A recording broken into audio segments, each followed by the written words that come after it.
Hello, welcome to Walk, Don't Run to the Doctor with Miles Hassell, MD. This is an evidence-based podcast for people who want to use lifestyle choices to avoid preventable illness, as well as to treat illness. Listeners will learn the choices that work for better health outcomes for themselves, the ones that they love, and the patients they care for. We want to see patients liberated from the burden of chronic disease whenever possible.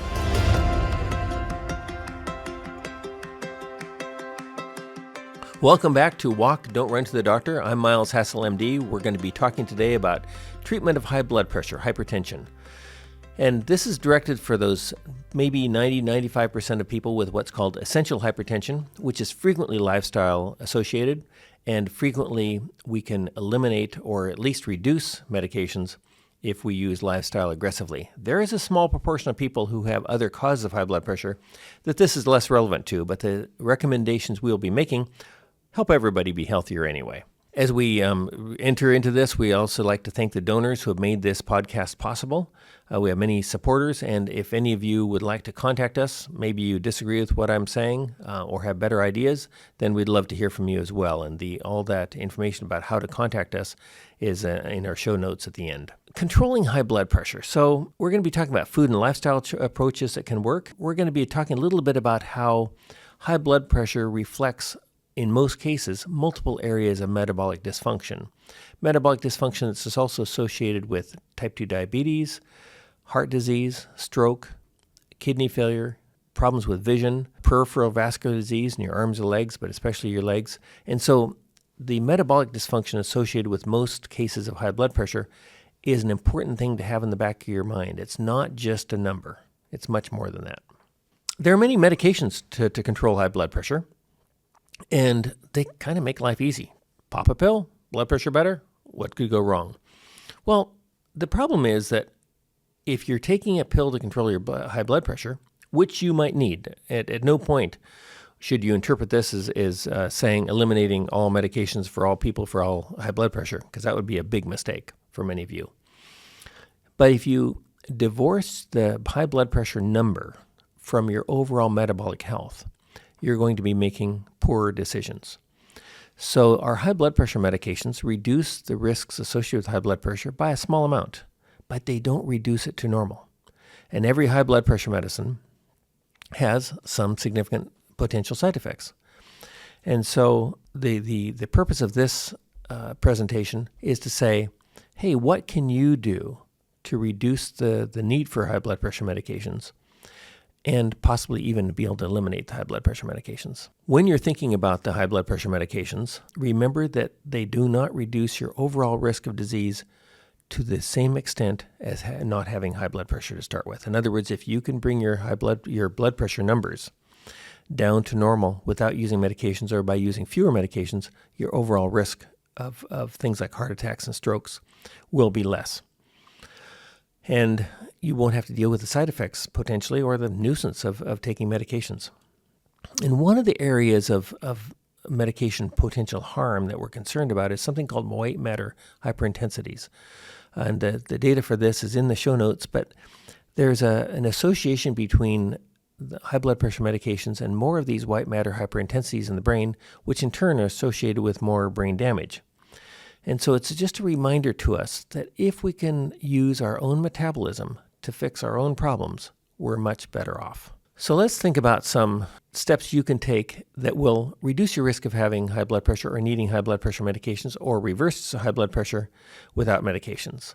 The first is probably the best studied is something called the DASH diet. And the DASH diet is an omnivorous diet, low in salt and low in fat. And it's similar to the Mediterranean-style diet, but with more restrictions. And in studies using the DASH diet, we certainly saw significant reductions in high blood pressure. For example, 10 points or more of blood pressure reduction, which is similar to what you'd see with a blood pressure drug. So when you're thinking about your diet, be thinking about the sources of fiber, the fruits and vegetables and the beans and grains. This is not a vegetarian diet. It includes fish, meat, poultry, and as broad a variety of foods as you can. And then we're going to be talking about specific foods, including olive oil in a few moments. Fats, you can have not just olive oil and the other foods we've talked about, but you can have dairy foods.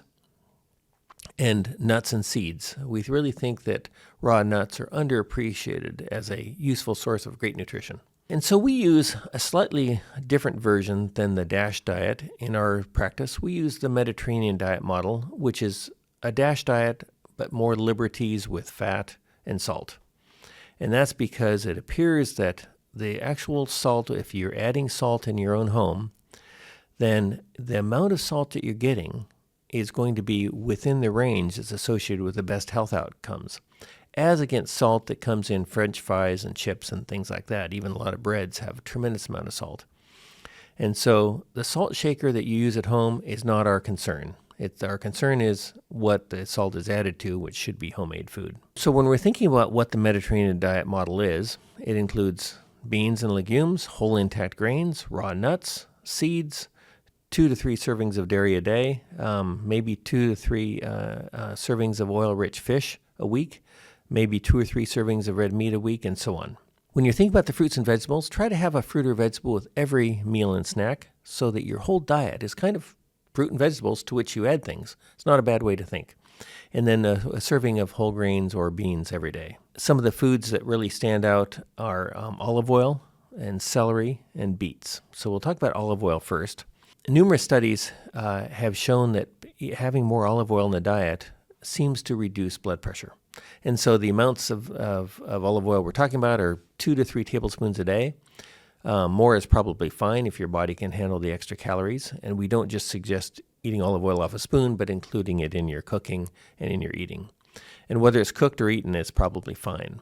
But just adding olive oil alone in people who have high blood pressure reduces their need for high blood pressure medications and reduces their overall blood pressure, and in many cases can eliminate the need for high blood pressure medications. So another food to think about is celery. Any food that has a lot of nitrate in it, and there's probably other components as well, seems to lower blood pressure, perhaps through a vasodilating effect. There's numerous mechanisms that are speculated to be effective. Some of the most prominent foods with these characteristics are celery, beets, and cherries. And of those, the one that we find our patients are most able to include in their diet easily is celery, often with some peanut butter on it. So if we can get people to have maybe 3 stalks of celery a day, then we often see substantial reductions in blood pressure. By substantial reductions, I'm talking about 10 to 15 millimeters of mercury. Now, there's a couple of things about this. One is when you're including 3 stalks of celery, perhaps with some peanut butter per day, then you're actually probably replacing a whole meal. And so it also is a very, very useful weight loss tool. Other people use beets, and cherries probably have a similar effect. It's just harder for most of us to include those on a regular basis. And we aren't particularly keen on highly processed versions of these. So celery extracts or beet powder wouldn't be what we would use because we think that it's better to use the whole food form. Something else that's often overlooked that is often all people need to do is weight loss. If you lose 10 or 15 pounds of weight, if you're overweight, then often your blood pressure will fall into line. It may take more than 10 or 15 pounds for you, depending on how much you weigh. But don't overlook the possibility that weight loss all by itself is the tool you need to use. And we have in our book, Good Food, Great Medicine, we have many ideas on how to use whole food to help you lose weight. But if you just think about starting every meal and snack with 1 or 2 servings of a fruit or vegetable, most people find that that takes up so much space in their stomach that they eat less, and by gum, amazing, they actually lose weight without any help from any professional at all. You can just do it by yourself. We already talked about extra virgin olive oil. There's some data that suggests that chocolate might help. We find that very, very unconvincing, although we do like chocolate, but we don't see it as a useful weight loss tool. Hibiscus tea in the form of about 3 cups a day can be very, very useful for people who like hibiscus tea. It wouldn't be my favorite, so it's hard for me to get as excited about it as other people are. Caffeine actually probably has a mildly beneficial role. And one of the supplements that we use rarely, but occasionally people find it helpful, is magnesium. Typically we use magnesium oxide, 400 milligrams a day, but almost any form of magnesium can be used, and that can help people. Prescription strength potassium can also be very, very helpful, but we would use that very rarely because we don't see the need for it in most cases. The next thing to think about is, what are you doing that's actually causing your high blood pressure? We already talked about being overweight, but also there's many things such as decongestant medications that often are the cause of high blood pressure. Non-steroidal anti-inflammatory drugs like Aleve or ibuprofen or Advil, these kinds of medications can cause high blood pressure. So minimize them. Excess alcohol. So small amounts of alcohol are very well tolerated by the body. But if you're getting more than a couple of drinks a day for a male and more than one drink a day for a female of alcoholic drinks, they may well be causing your high blood pressure. So this is a good reason to cut back on that. Plus, cutting back on alcohol for a lot of people is a great way to reduce your weight. Any form of licorice can cause high blood pressure. I'm talking about real licorice, the black licorice. And that's not to say you should eliminate licorice from your diet, but if you're licorice sensitive, it may be the cause of your high blood pressure. So that's something to look at. Inadequate sleep and sleep apnea, which are sort of closely related issues, can cause high blood pressure, and that is often, once again, related to being overweight. So make sure you schedule your sleep, and if you have sleep apnea, treat it, especially if the treatment can be weight loss. One of the dark horses in the whole blood pressure area are sweetened drinks and sweetened foods, sugar. And sugar is your enemy on all kinds of levels.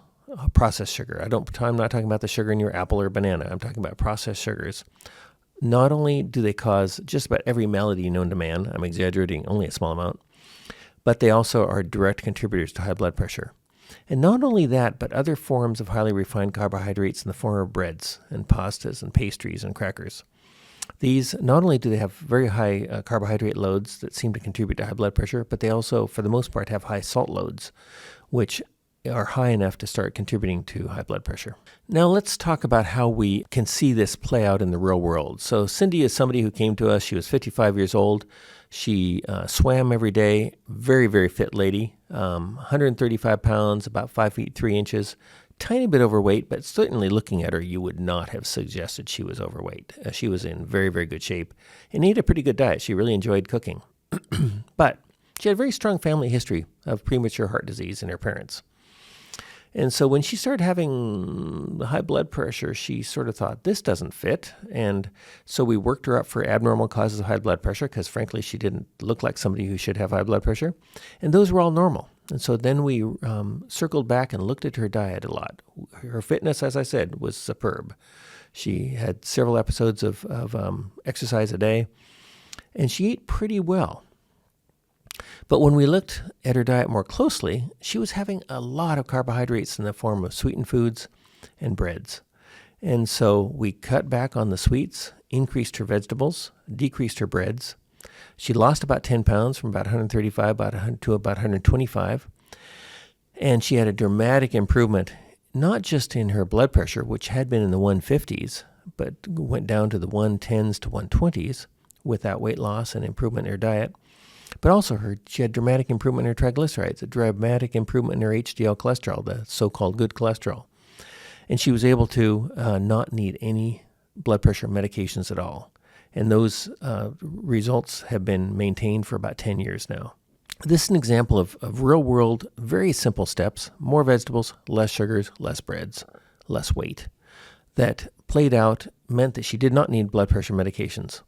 Now, if you're doing this yourself at home, remember to work closely with your physician, because although we can usually see people get off their high blood pressure medications with these steps, you really need to do it prudently, and that means working with your physician. Tell them what you're doing and have them work with you to say, hey, is it this time to reduce your medications or not?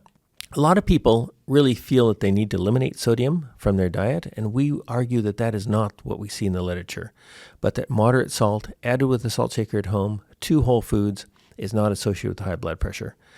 But added salt to breads, crackers, French fries, and so on is a big factor. So salt is as old as dirt. It's an essential nutrient for you, and you want your food to taste good. So the last thing we want is people to eliminate salt from their diet, have all the food taste like cardboard, and feel they need to go to a restaurant instead of eating their own food at home. Another factor to think about is that when you're eating food made at home, your potassium intake is much higher. When your potassium intake is higher, your body's ability to eliminate salt actually improves, the way your kidney handles salt. And this may be one of the reasons why salt added to homemade food just doesn't seem to be a factor. And we have some analyses on the whole issue of salt and salt intake and health outcomes in our show notes that are worth reading for those of you that really think you should eliminate salt and have food that tastes like cardboard. Bad. Caffeine. A lot of people feel that caffeine increases their blood pressure as well. That appears to be not the case in normal levels of intake.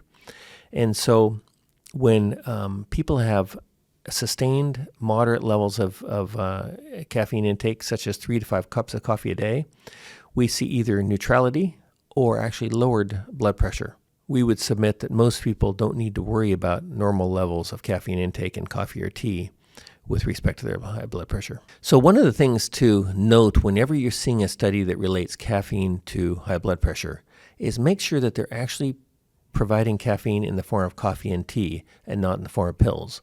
So many studies that look at this that have a negative outcome are studies in which they haven't given people coffee or tea, but they've given them caffeine pills. That's a whole different animal. Coffee and tea are extremely complex botanicals with lots of different nutrients in them. And how your body handles coffee and tea caffeine is different than how your body handles caffeine in the form of pills. So watch out that any study that you see that says that high blood pressure is caused by caffeine is using coffee or tea rather than pills. To wrap this up, what are the top 8 things you can do for your high blood pressure? Mediterranean-style diets. Mediterranean-style diets with extra virgin olive oil. Mediterranean-style diets with 2 or 3 stalks of celery a day, maybe 4 stalks a day if you're really brave. Some weight loss. And if you're eating a Mediterranean-style diet and 3 stalks of celery a day, I can be pretty sure that most of you are going to lose weight anyway. Exercise, probably more than once a day, even if it's only 1 minute. Then let's think about probiotic foods. So these are things like yogurt and kefir and fresh sauerkraut. They change your metabolism through changing the bugs in your gut, and they also contribute to improvement in health overall, including better blood pressure. Hibiscus tea is really an interesting one. 3 cups a day does seem to lower blood pressure in many people. And so if you like that, then hibiscus tea is worth considering. Think twice about the salt and sugars that you bring in from outside the home. These are big contributors to high blood pressure, as well as almost every aspect of poor health that you can imagine. And that includes breads. Breads have a lot of sugar in various forms, in many cases, and a lot of salts. So read labels carefully. And above all, think about making those foods yourself at home. Caffeine, we think that coffee you make yourself is not a problem, or tea. I'm primarily a tea drinker myself. So coffee and tea we think are fine, made yourself. But the candy bar in a cup from the coffee bar, maybe not so much. And some people benefit from magnesium oxide or other magnesium supplements. That's less certain. So I don't know if you'd counted that as 8 items or 10 or 7, but do it. Try to get off the blood pressure medications if you can. It'll be liberating, and you're going to have better health overall. Thank you. So thanks again for listening to Walk, Don't Run to the Doctor. I'm Miles Hassell, MD. The website is greatmed.org. The book is Good Food, Great Medicine. And the podcast is Walk, Don't Run to the Doctor.